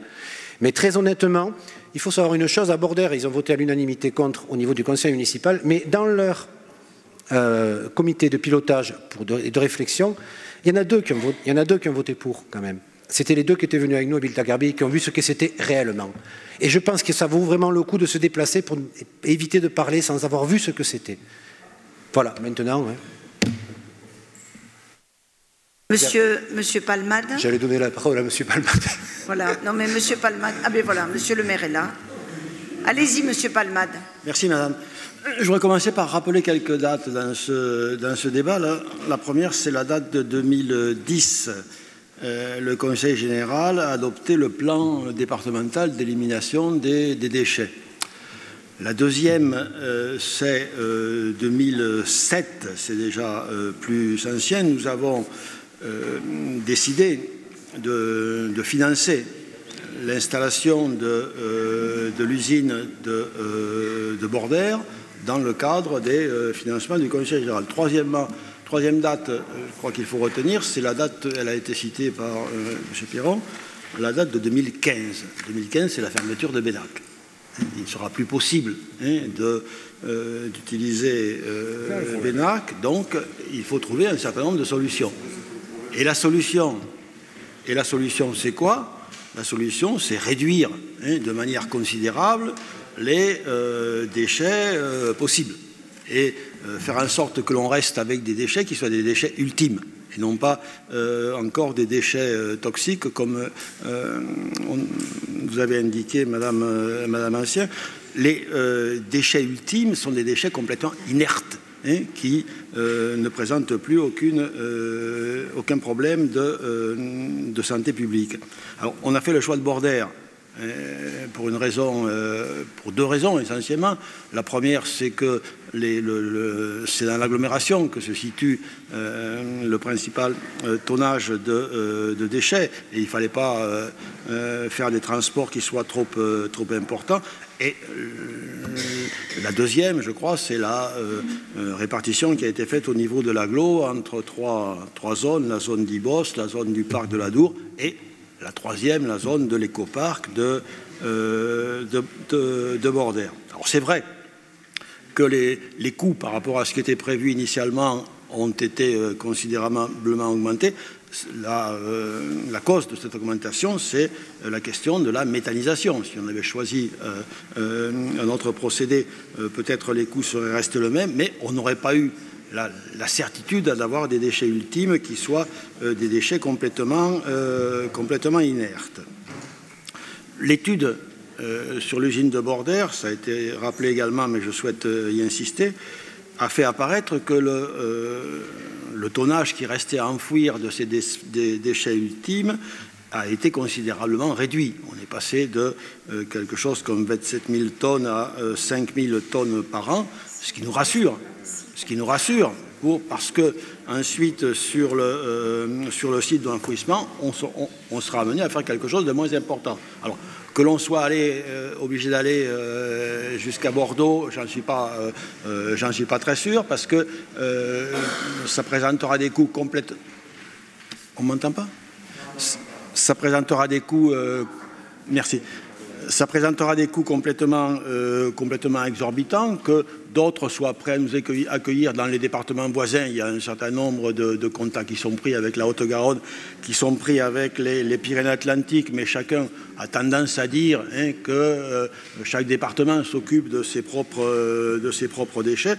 Donc, moi, il me semble que si l'on ajoute à cela, en dépit de l'argument qui vient d'être indiqué là sur le fait que l'usine de Bayonne n'est pas encore son plein rendement, les qualités techniques de ce type de ce système aujourd'hui sont au point. Il ne l'était pas il y a une dizaine d'années, mais c'est un système qui est pressurisé, où il y a une pression à l'intérieur qui est moins importante que la pression à l'extérieur. Donc même s'il y a des failles, ces failles ne laisseront rien partir sur l'extérieur.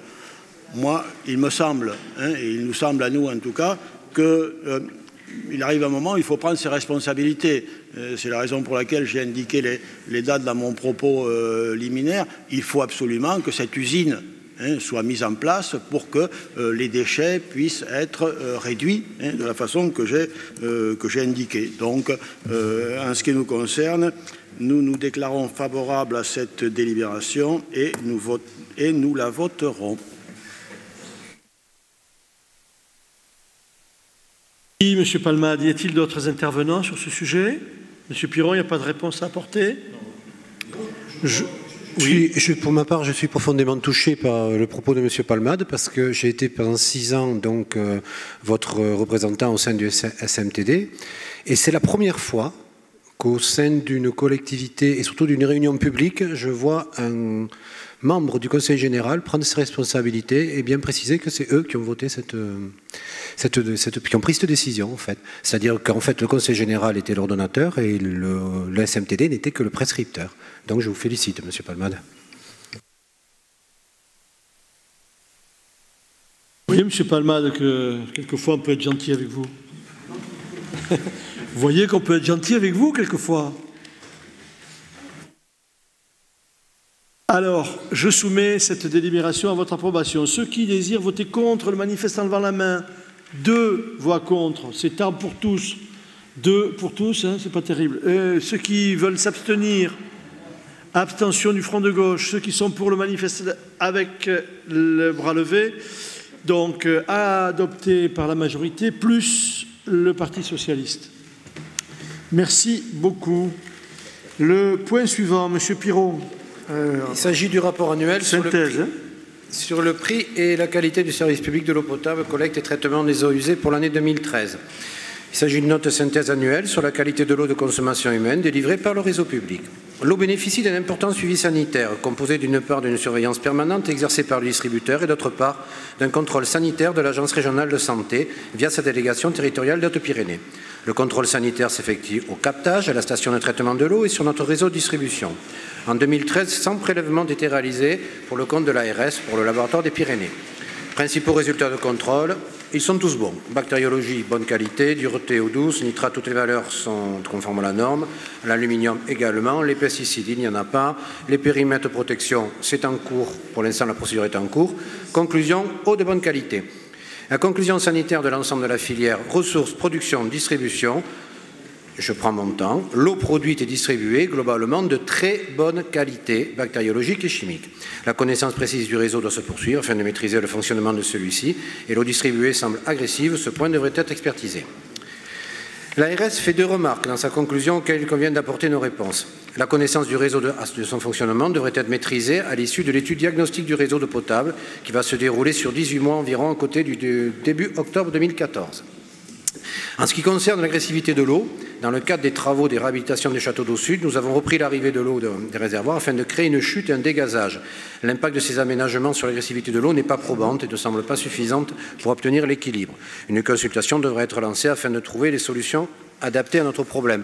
Je voudrais préciser que l'agressivité de l'eau, c'est une mesure d'équilibre et qu'en fait, ce n'est absolument pas une limite de qualité. C'est un petit problème dans la mesure où l'eau peut être soit agressive, soit entartante. Si elle est entartante, elle est riche en calcaire et donc elle fait beaucoup de dépôts. Et au contraire, si elle est agressive, elle a tendance à agresser, mais je vous rassure, le réseau et uniquement les tuyaux. Voilà. Donc là, pour l'instant, nous avons traité. Alors on peut la traiter de manière chimique ou physique. Donc on essaie de le faire de manière physique pour éviter les injections de produits chimiques dans une eau qui est de très bonne qualité. Rendement du réseau, et ça c'est la très bonne nouvelle, volume d'eau prélevée dans le milieu naturel 2013, 3 802 922 m3, soit une diminution de 17% par rapport à 2012. Pourquoi ? Tout simple, le volume d'eau consommée autorisé pour la même période est de 2 798 067 m3 en 2013, alors qu'il était de 2 821 961 m3 en 2012, une diminution uniquement de 0,85%. Le rendement du réseau est de 73,57%, alors qu'il était de 61,6% en 2012. Et donc avec un taux de perte de 26,43%, alors qu'il était de 38,4% en 2012. Le rendement a augmenté entre 2012 et 2013. Ça s'explique, on a 3 explications. Tout d'abord, nous avions voté l'acquisition dans cette enceinte, l'acquisition de matériel de détection fixe, les fameuses oreilles, renvoyant les informations en direct qui permettent une meilleure réactivité du service en eau potable. Plus de 50 fuites très importantes ont été localisées et réparées grâce à ce système. Ensuite, nous continuons le remplacement des branchements en plomb. Il y en aura 679 en 2013. Je précise, parce que peut-être que tout le monde ne s'en rend pas compte, que les branchements en plomb, il en reste encore 2800. Donc on en a encore pour à peu près 5 ans. Mais le changement d'un branchement en plomb coûte 2 000 € par branchement. Donc c'est quand même un budget de plus d'1 million d'euros par an. Et ensuite, le remplacement, la réhabilitation de 1,6 km de conduite. Malgré tout, la mise en œuvre du programme de remplacement des canalisations les plus anciennes reste une nécessité. Au niveau de l'assainissement, le traitement des eaux usées est assuré par 2 stations d'épuration, Tarbes Est et Ouest. La Société lyonnaise des eaux a en charge la gestion de ces stations et pour l'année 2013, les bilans des analyses répondent aux exigences épuratoires minima imposées. Les travaux d'entretien et de renouvellement prévus dans le contrat de DSP ont bien été réalisés. Maintenant, passons au prix de l'eau. Le prix annuel de l'abonnement pour un compteur, au 1er janvier 2013, il était de 22,32 € hors taxe, il passe à 22,36 € hors taxe, soit une augmentation de 0,18%. Le prix du mètre cube d'eau assainie au 1er janvier 2013, 3,17 on va dire euros, et au 1er janvier 2014, 3,24 euros, soit une augmentation de 2,31%.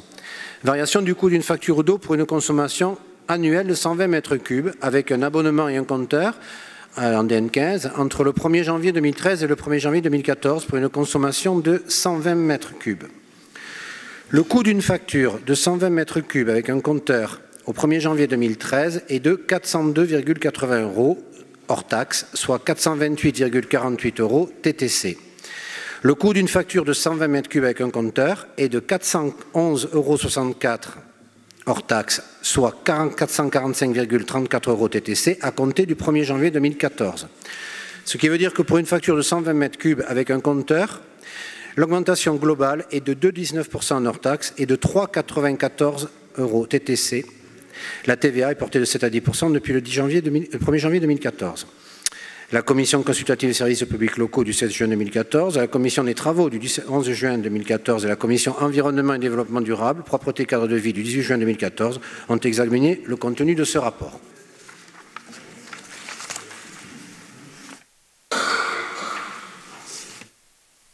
Bien, y a-t-il des questions, M. Piron, sur ce rapport?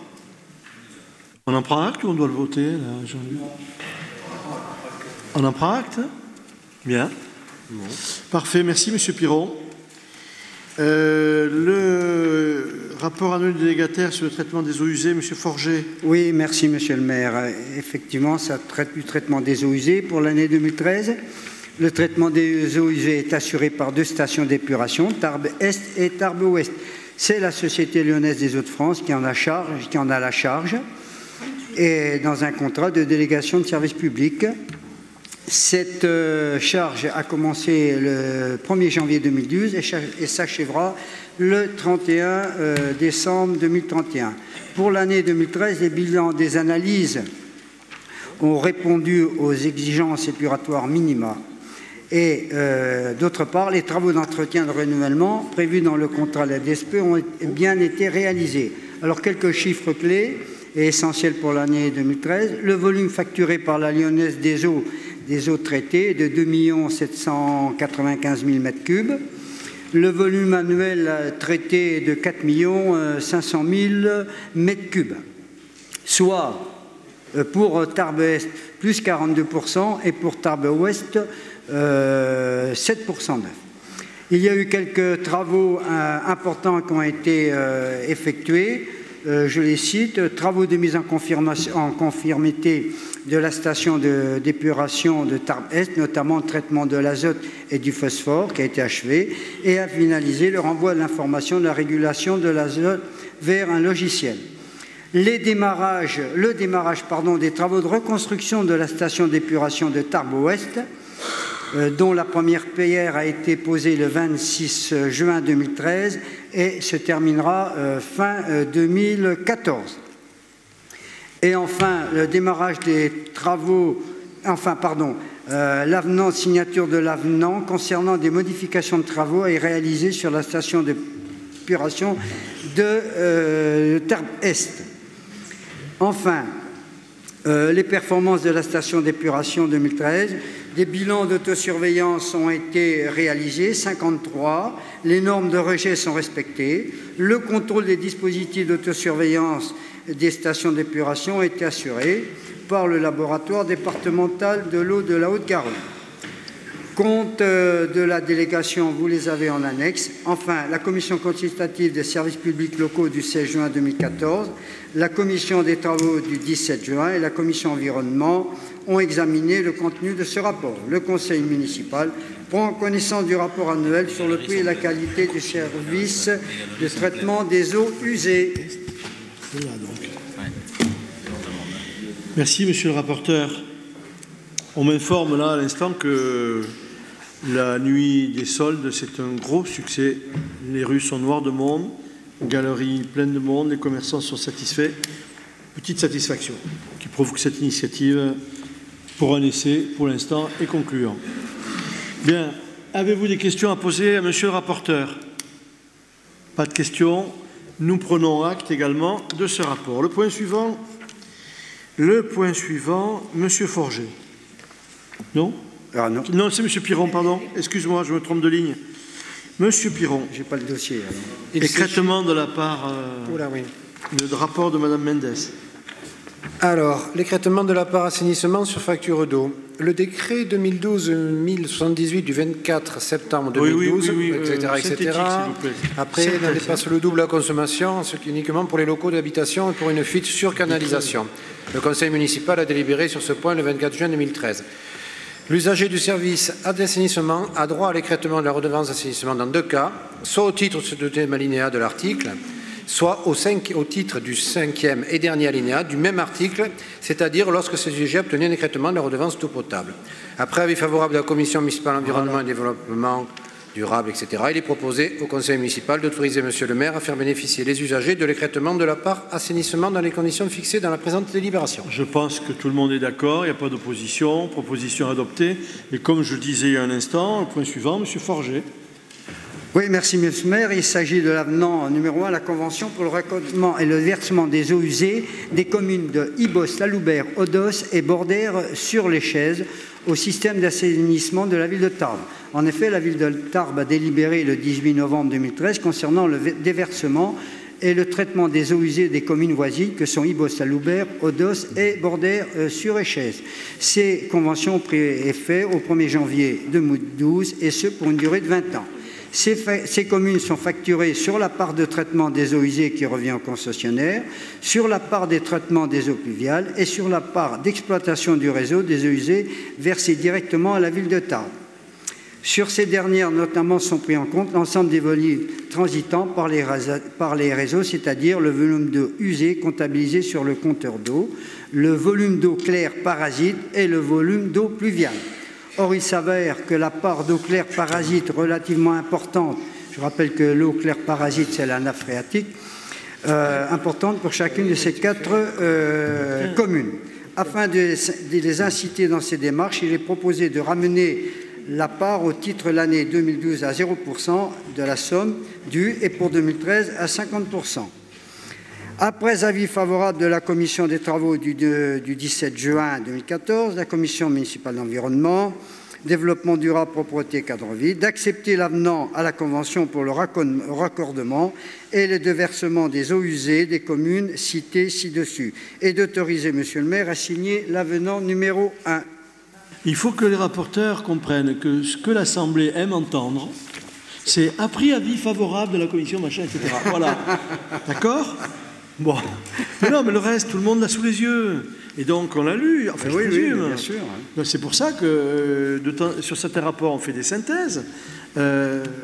Bon, alors, est-ce qu'il y a des questions sur le sujet? Bon, tu vois, en plus, tout le monde est d'accord. Pas d'opposition, pas d'abstention, adopté.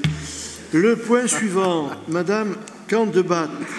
Oui, merci Monsieur le maire. Programme éducation développement durable. Depuis octobre 2008, la ville de Tarbes, en partenariat avec l'éducation nationale, développe un programme éducation développement durable, dont le lancement a eu lieu à la rentrée scolaire de septembre 2010. En 2010-11, 21 classes ont participé au programme, soit 500 élèves. En 2011-12, 30 classes, soit près de 750 élèves. En 2012-13, 30 classes, soit 750 élèves. En 13-14, 40 classes, soit à peu près 960 élèves. Ainsi, en juillet 2014, près de 3000 enfants bénéficiaient d'un programme pédagogique innovant. En 2014-15, le programme continuera d'être proposé à l'ensemble des écoles de communes de l'agglomération du Grand Tarbes. Les thématiques pédagogiques restent inchangées. Pour ainsi, les animations en classe et sorties sont sur le terrain. Pour la 5e édition, les enseignants pourront, comme depuis 2 ans, soit faire l'intégralité du programme en une année scolaire, soit répartir les 6 modules du programme sur l'ensemble du cycle 3. En 2014 et 15, 62 classes sont déjà inscrites, soit près de 1470 élèves. Ce projet s'élève à 208 638 € TTC pour la ville de Tarbes et les crédits sont sollicités à hauteur de 72,12% suivant un plan de financement 6 juin. Sur avis favorable de la Commission environnement, nous vous proposons d'approuver la 5e édition du programme, d'adopter un plan de financement proposé et d'autoriser Monsieur le maire à signer tout acte nécessaire à cet effet. Merci Madame. Voilà un investissement formidable. On parlait tout à l'heure de ce qu'il fallait faire pour diminuer le volume des déchets, développer le tri sélectif, etc. Voilà une opération qui va rentrer dans sa 5e année, qui est un succès formidable. Et je vous conseille d'aller voir l'exposition qui est à côté, où tous les jours, tous les enfants des écoles viennent la voir. Je vous conseille de regarder ça et vous allez lire les engagements des enfants. Je m'engage à faire ceci, etc. C'est une opération exceptionnelle. Monsieur Piron, je crois que c'est reconnu par tout le monde. La preuve, c'est que tous les partenaires financiers qui nous accompagnent sont toujours à nos côtés et vantent cette opération partout sur le territoire national. Voilà, donc voilà l'investissement qui permettra de réduire demain les volumes de déchets. Pas d'opposition, je présume, pas d'abstention. Proposition adoptée. Le point suivant, Madame Doubrère. La ville de Tarbes, en partenariat avec l'Éducation nationale, développe depuis la rentrée scolaire 2010 un programme éducation au développement durable qui concerne les enfants de cycle 3, CE2, CM1, CM2 de la commune et ceux de l'ensemble des communes du Grand Tarbes. Le travail est engagé depuis 2009 avec la communauté d'agglomération du Grand Tarbes et plus particulièrement avec la Brigade Bleue sur la thématique eau. C'est pourquoi il est apparu nécessaire d'officialiser ce partenariat par la signature d'une convention pour 2 années, 2014-2015, 2015-2016, sur avis favorable de la Commission environnement du 18 juin 2014. Il est proposé au Conseil municipal d'autoriser Monsieur le maire à signer toute convention relative à ce partenariat. Merci Madame. Pas d'opposition. Proposition adoptée. Monsieur Texera, point suivant. Oui, Monsieur le maire, merci. Donc cette délibération concerne le programme d'éducation au développement durable. C'est pour les tarifs et les conventions avec la direction académique. Donc je vous laisse découvrir les différents tarifs et la convention. Et je vous propose d'approuver les tarifs de participation des communes au programme d'éducation au développement durable, d'approuver la convention avec la direction académique des services de l'éducation nationale des Hautes-Pyrénées et d'autoriser Monsieur le maire à signer tout acte nécessaire à cet effet. Merci, c'est parfait, rapide, synthétique, compréhensible. Voilà. Pas d'opposition, pas d'abstention. Proposition adoptée. Le point suivant, Monsieur Piron. Oui, il s'agit de la participation de la ville au concours des villes et villages fleuris. Vous savez que nous sommes 4 fleurs depuis quelques années, que nous en sommes très satisfaits et que nous aimerions donc continuer. Ça nous demande simplement une adhésion de 800 € pour les communes de 30 à 80 000 habitants. En conséquence, et sur l'avis de beaucoup de commissions, nous vous proposons de participer au concours des villes et villages fleuris, d'adhérer au Conseil national des villes et villages fleuris, d'accepter le montant de 800 € de cotisation pour l'année 2014 et de prélever la dépense sur les crédits correspondants inscrits à l'enveloppe gérée par le service paysage et espace public. Parfait. Pas d'opposition, je présume. Adopté. Le point suivant, Monsieur Texera. Merci, Monsieur le maire. Il s'agit d'une convention de mise à disposition d'un terrain pour pose d'un transformateur, de servitude de passage pour pose et exploitation d'un transformateur, de servitude de passage pour pose et exploitation d'un réseau sur les parcelles 132/137 section A, commune de Is, poste de pompage de Is. Après avis favorable de la commission des travaux en date du 17 juin 2014, il est proposé au conseil municipal d'accepter de mettre à disposition du SDE gratuitement une portion de la parcelle 137 section A 6 au lieu 10 Sausadé sur la commune de Is d'une superficie de 1,5 m² pour mettre en place le transformateur, d'autoriser Monsieur le maire à signer la convention de mise à disposition du terrain pour pose du transformateur, la convention de servitude pour pose et exploitation des réseaux et la convention de servitude pour pose et exploitation du poste de transformation. Merci Monsieur le maire. Merci Monsieur le rapporteur. Pas d'opposition. Même vote adopté. Le point suivant, Monsieur Forget. Oui, Monsieur le maire, il s'agit. La ville de Tarbes a souhaité renforcer son action transversale dans les domaines de ses politiques éducatives, jeunesse, sportives et culturelles. Aussi, il convient de créer un poste de chargé de mission contractuel affecté à cette fonction. Après avis favorable de la commission du personnel, il est proposé au conseil municipal de créer ce poste de chargé de mission avec un niveau de recrutement Bac+3 ou une expérience professionnelle et un niveau de rémunération cadre d'emploi des attachés territoriaux jusqu'à son grade terminal. Merci, Monsieur le rapporteur. Pas d'opposition, pas d'abstention, proposition adoptée. Le point suivant, Monsieur Calvo, pour le personnel. Merci, Monsieur le maire. Les fonctionnaires bénéficient à l'occasion de leurs fonctions d'une protection organisée par la collectivité publique dont ils dépendent, conformément aux règles fixées par le Code pénal et les lois spéciales. Monsieur Delgado, policier municipal, a été agressé dans l'exercice de ses fonctions le 22 mai 2014. Il a reçu plusieurs coups de poing au visage et a dû être conduit au centre hospitalier.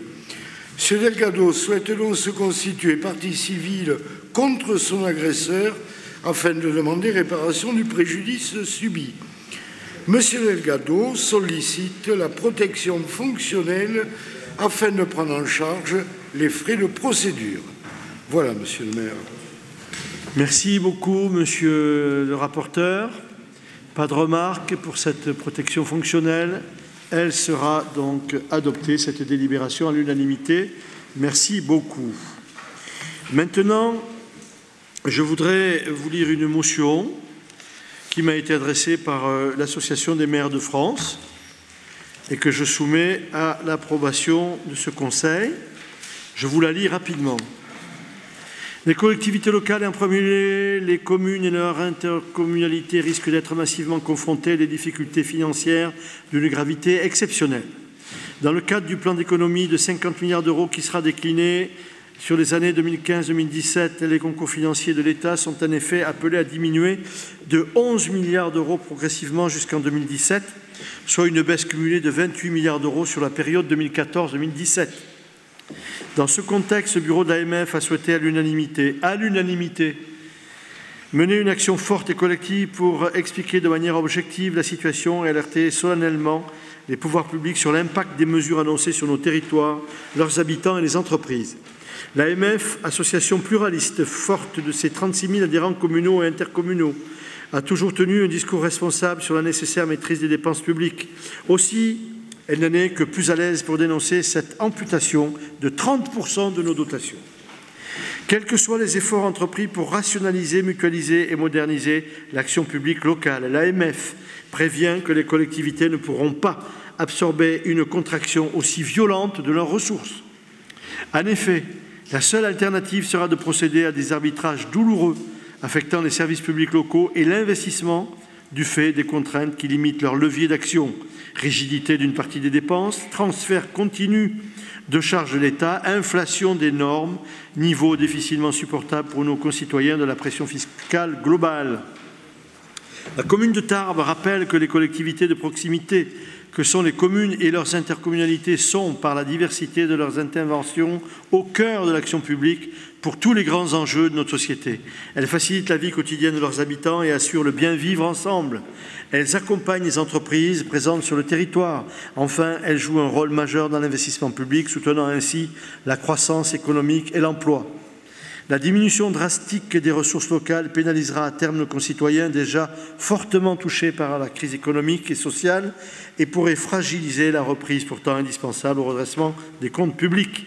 En outre, la commune de Tarbes estime que les attaques récurrentes de certains médias contre les collectivités sont très souvent superficielles et injustes. C'est pour toutes ces raisons que la commune de Tarbes soutient les demandes de l'AMF, réexamen du plan de réduction des dotations de l'État, arrêt immédiat des transferts de charges et des mesures normatives, source d'inflation de la dépense, réunion urgente d'une instance nationale de dialogue et de négociation pour remettre à plat les politiques publiques nationales et européennes impactant les budgets des collectivités locales. Ce texte est exactement celui que la MS nous a transmis. Est-ce qu'il y a des remarques, Monsieur Palmade? Oui, on est assez d'accord avec cette motion, d'autant que c'est une position unanime de l'Association des maires de France jusqu'au 3e paragraphe. Hein.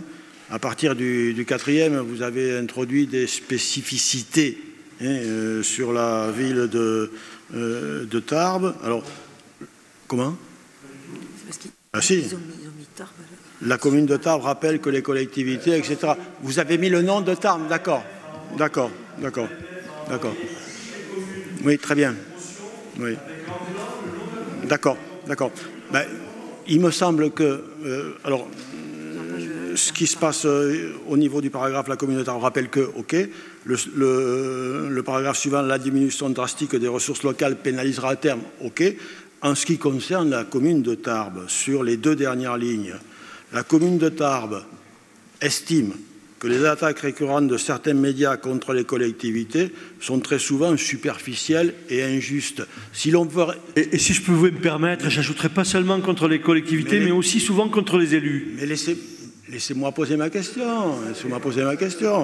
Restez calme, on est en fin de réunion, là.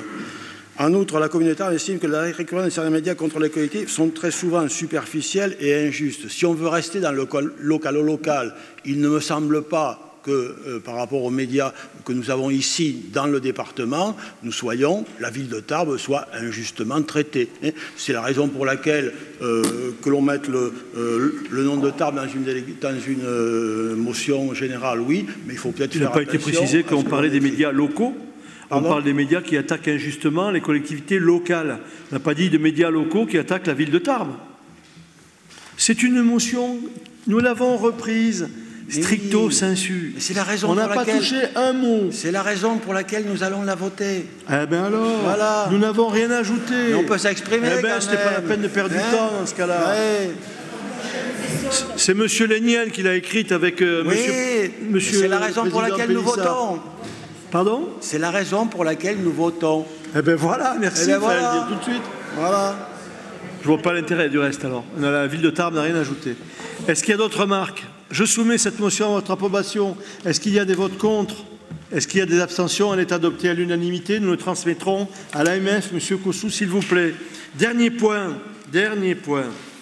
J'ai reçu un vœu de la part du Front de gauche. Est-ce que vous voulez bien le lire, monsieur Montama, ou monsieur... voilà, qui est monsieur Montama? Bon, sinon, pas de problème.